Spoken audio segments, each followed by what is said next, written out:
Snow White and the Seven Dwarfs, collected by the brothers Grimm. Once upon a time, in the depth of winter, when the flakes of snow were falling like feathers from the clouds, a queen sat at her palace window, which had an ebony black frame, stitching her husband's shirts. While she was thus engaged in looking out at the snow, she pricked her finger, and 3 drops of blood fell upon the snow.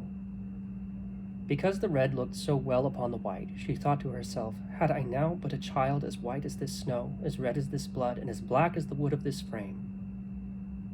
Soon afterwards a little daughter was born to her, who was as white as snow, and red as blood, and with hair as black as ebony, and thence she was named Snow White. And when the child was born, her mother died. About a year afterwards, the king married another wife, who was very beautiful, but so proud and haughty that she could not bear anyone to be better looking than herself. She possessed a wonderful mirror, and when she stepped before it and said, "O mirror, mirror on the wall, who is the fairest of us all?" it replied, "Thou art the fairest lady queen." Then she was pleased, for she knew that the mirror spoke truly. Little Snow White, however, grew up and became pretty and prettier, and when she was 7 years old, her complexion was as clear as the noonday and more beautiful than the queen herself.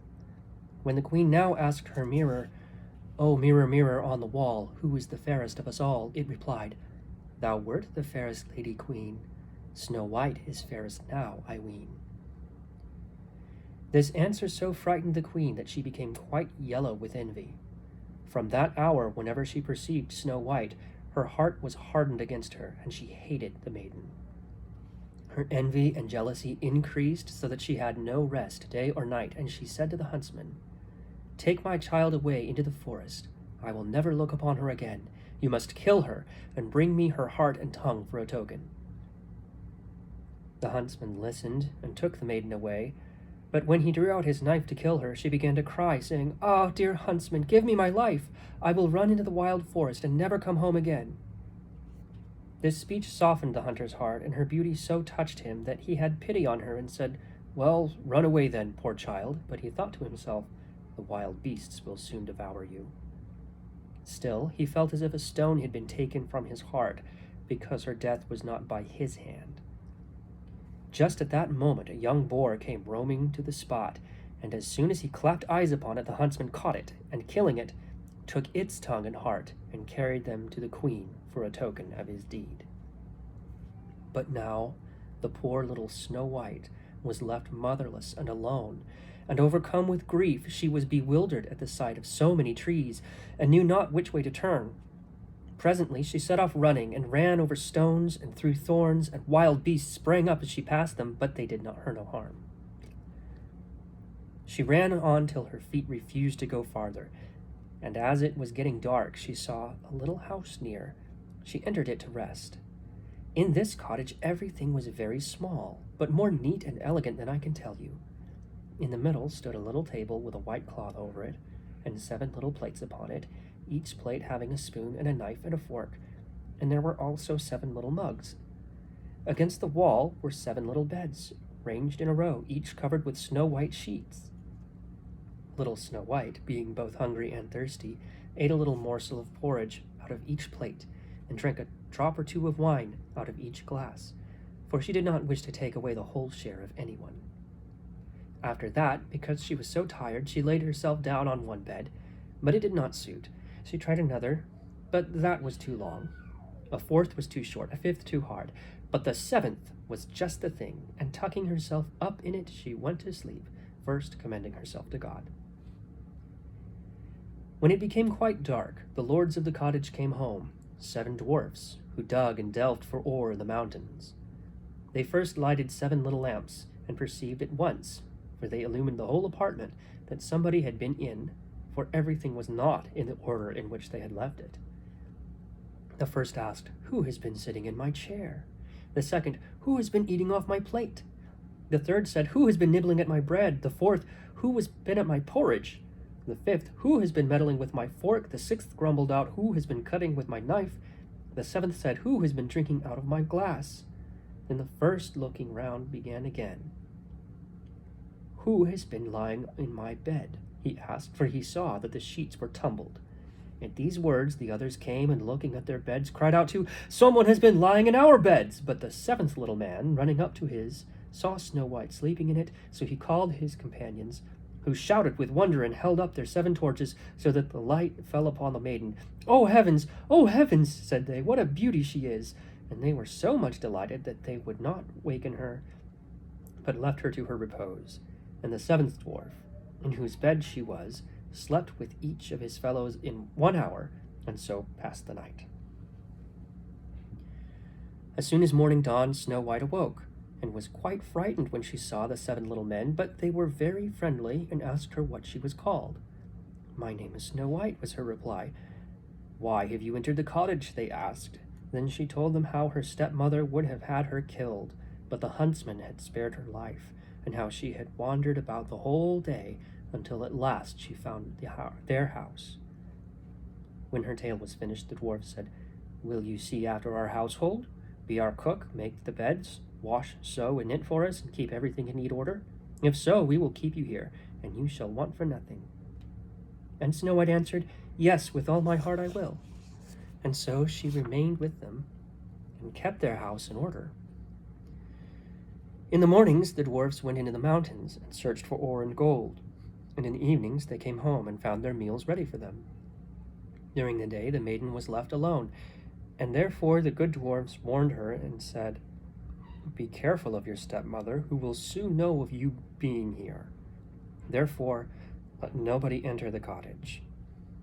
The queen, meanwhile, supposing she had eaten the heart and tongue of her daughter-in-law, did not think but that she was above all comparison the most beautiful of everyone around.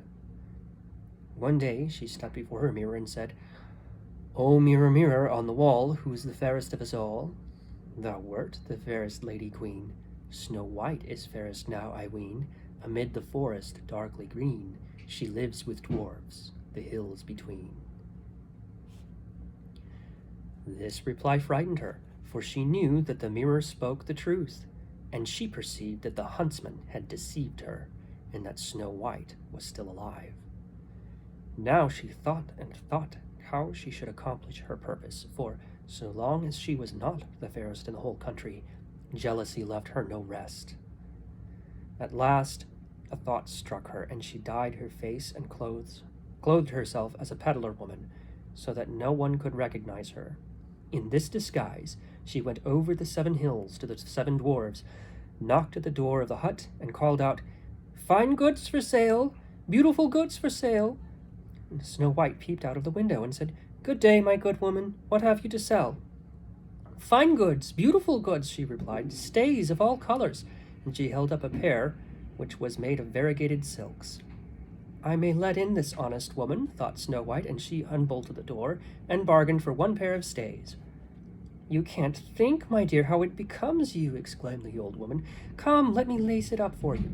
Snow White suspected nothing, and let her do as she wished, but the old woman laced her up so quickly and so tightly that all her breath went out, and she fell down like one dead.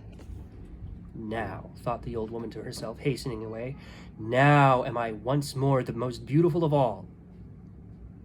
Not long after her departure, at eventide, the 7 dwarfs came home, and were much frightened at seeing their dear little maid lying on the ground, and neither moving nor breathing, as if she were dead. They raised her up, and when they saw she was laced too tight, they cut the stays in pieces, and presently she began to breathe again, and little by little she revived. When the dwarfs now heard what had taken place, they said, "The old peddler woman has no other than your wicked mother-in-law. Take more care of yourself, and let no one enter when we are not with you." Meanwhile, the old queen had reached home, and going before her mirror, she repeated her usual words, "O mirror, mirror on the wall, who is the fairest of us all?" And it replied as before, "Thou wert the fairest lady queen. Snow White is fairest now, I ween. Amid the forest darkly green, she lives with dwarfs, the hills between." As soon as it was finished, all her blood rushed to her heart, for she was so frightened to hear that Snow White was yet living. But now she thought to herself, "I will contrive something which shall destroy her completely." Thus saying, she made a poisoned comb by arts which she understood, and then disguising herself, she took the form of an old widow. She went over the 7 hills to the house of the 7 dwarves, and knocked at the door, called out, good wares to sell today?" And Snow White peeped out and said, "You must go further, for I dare not let you in." "But still you may look," said the old woman, drawing out her poisoned comb and holding it up. The sight of this pleased the maiden so much that she allowed herself to be persuaded and opened the door. As soon as she made a purchase, the old woman said, "Now let me for once comb you properly." And Snow White consented, but scarcely was the comb drawn through the hair when the poison began to work, and the maiden soon fell down senseless. "You pattern of beauty," cried the wicked old queen, "it is now all over with you." And so saying, she departed. Fortunately, evening soon came, and the 7 dwarfs returned, and as soon as they saw Snow White lying, like dead, upon the ground, they suspected the old queen, and soon discovering the poisoned comb, they immediately drew it out, and the maiden very soon revived and related all that had happened. Then they warned her again against the wicked stepmother, and bade her to open the door to nobody. Meanwhile, the queen, on her arrival home, had again consulted her mirror, and received the same answer as twice before. This made her tremble and foam with rage and jealousy, and she swore Snow White should die if it cost her her own life. Thereupon she went into an inner secret chamber where no one could enter, and there made an apple of the most deep and subtle poison. Outwardly it looked nice enough, and had rosy cheeks which would make the mouth of every one who looked at it water, but whoever ate the smallest piece of it would surely die. As soon as the apple was ready, the old queen again dyed her face, and clothed herself like a peasant's wife, and then over the 7 mountains to the 7 dwarfs she made her way. She knocked at the door, and Snow White stretched out her head and said, "I dare not let anyone enter. The 7 dwarfs have forbidden me." That is hard for me," said the old woman, "for I must take back my apples. But there is one which I will give you." "No," answered Snow White, "no, I dare not take it." "What? Are you afraid of it?" cried the old woman. "There, see, I will cut the apple in halves. Do you eat the red cheeks, and I will eat the core." The apple was so artfully made that the red cheeks alone were poisoned. So Snow White very much wished for the beautiful apple, and when she saw the woman eating the core, she could no longer resist, but stretching out her hand, took the poisoned part. Scarcely had she placed a piece in her mouth when she fell down dead upon the ground. Then the queen, looking at her with glittering eyes and laughing bitterly, exclaimed, "White as snow, red as blood, black as ebony, this time the dwarves cannot reawaken you." And when she reached home and consulted her mirror, "O mirror, mirror on the wall, who is the fairest of us all?" it answered, "Thou art the fairest, lady queen." Then her envious heart was at rest, as peacefully as an envious heart can rest. When the little dwarfs returned home in the evening, they found Snow White lying on the ground, and there appeared to be no life in her body. She seemed to be quite dead. They raised her up and searched if they could find anything poisonous, unlaced her and even uncombed her hair, and washed her with water and with wine, but nothing availed. The dear child was really and truly dead. Then they laid her upon a bier, and all 7 placed themselves around it, and wept for 3 days without ceasing. Afterwards they would bury her, but she looked still fresh and lifelike, and even her red cheeks had not deserted her, so they said to one another, "We cannot bury her in the black ground," and they ordered a case to be made of transparent glass. In this they could view the body on all sides, and the dwarves wrote her name with golden letters upon the glass, saying that she was a king's daughter. Now they placed the glass case upon the ledge of a rock, and one of them always remained by it watching. Even the beasts bewailed the loss of Snow White. First came an owl, then a raven, and last of all a dove. For a long time Snow White lay peacefully in her case, and changed not, but looked as if she were only asleep, for she was still white as snow, red as blood, and black-haired as ebony. By and by it happened that a king's son was traveling in the forest, and came to the dwarf's house to pass the night.